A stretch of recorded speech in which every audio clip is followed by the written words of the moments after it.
Salam ko'pchilik yaxshimisizlar? Bugun sizlarga olib kelgan darsimiz uylarda lazi qurish usuli. Bunun ketadigan materiallar sanxonji 1 kilo, 1,5 kilo atrofida bo'lsa bo'ldi. Ko'k qizil laza, so'ngpiyoz, samsak, zanjivil. Tudufin. Buni qo'shsaqmi bo'ldi, qo'shmasaqmi bo'ldi. Qo'shsaq, texnik yeyishlik tamlik bo'ldi, Qurtqan uzun laza, Mushu materiallar ketadi. Aldı bilen toxunu biz uşaq qilib parçalab olamiz. Çalganda qancha uşaq bo'lsa, shuncha yaxshi bo'ldi.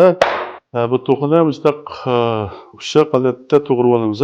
Buni to'g'rab bo'lib, biz buningga tam berib, tamlantirib olamiz. Biz aldı bilen tuz, vijin, singcho. Bularni biz tekşi aralashtirib, tamlantirib qo'yamiz. Bu tamlantirib qo'yganning foydasi qo'riq aqsida buni ta'mi ichiga singib ketadi. Pekmezlik bo'ldi. Biz tamlantirib, qo'yib qolgan materiallarni tayyorlaymiz. So'ng piyozni biz kichik to'g'rab olamiz, yumaloq shaklda. Zanjibilni ham ushoq to'g'rab olamiz.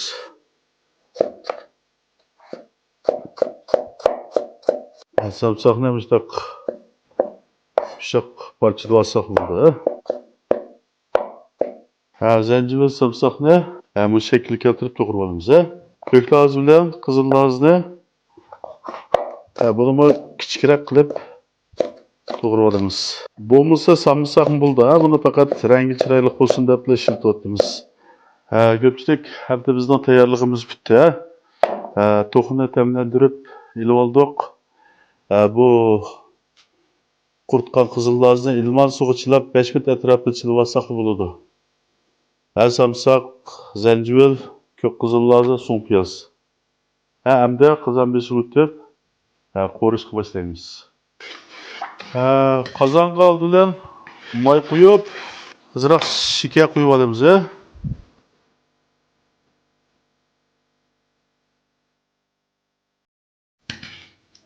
Şeker koyup pes o'tda bu şekerni eritamiz.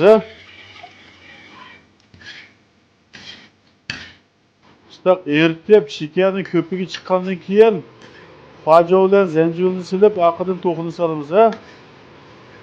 Xo'jani qiziq moyga solsak, xo'janing muzlik purg'i yaxshi chiqadi. Bu ko'pigi chiqqanda solamiz. Oqidan to'xini solib qo'yamiz.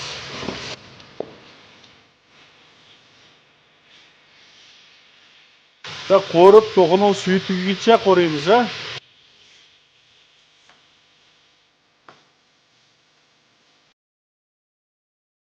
To'xinin suvi tugigandan keyin qizil lazni solamiz, qurtqan.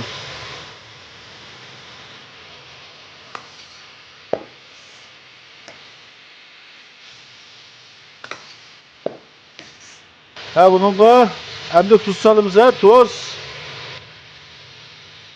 Akmoş.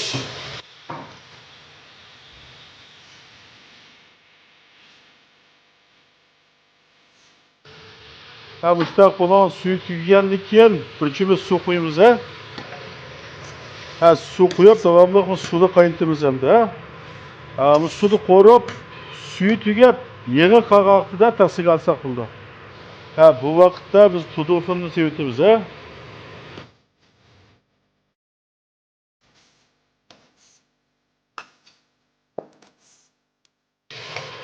En ahırda vijin, jijinni bir qo'shiq silib aralashtirib olamiz. Arqadan ko'k lazi, qizil lazi, samsak, so'ngpiyoz silib 30 sekund aralashtirib olsak bo'ldi.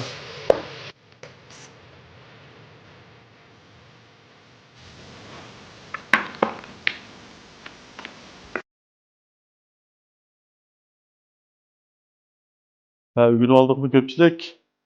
Bu qo'rbining alayligi intayin yeyishlik ichiga tudufini aralashtirgan bu xonim qizlarning, uşaq bolalarning yeyishiga pek mos keldi. Bugun olgan bo'lsangiz yurak berib saqlab olib, yaqinlaringizga avattiringlar, ularga foydalanib qolsin. Xeyr xo'sh, keyingi son ko'rishaylik.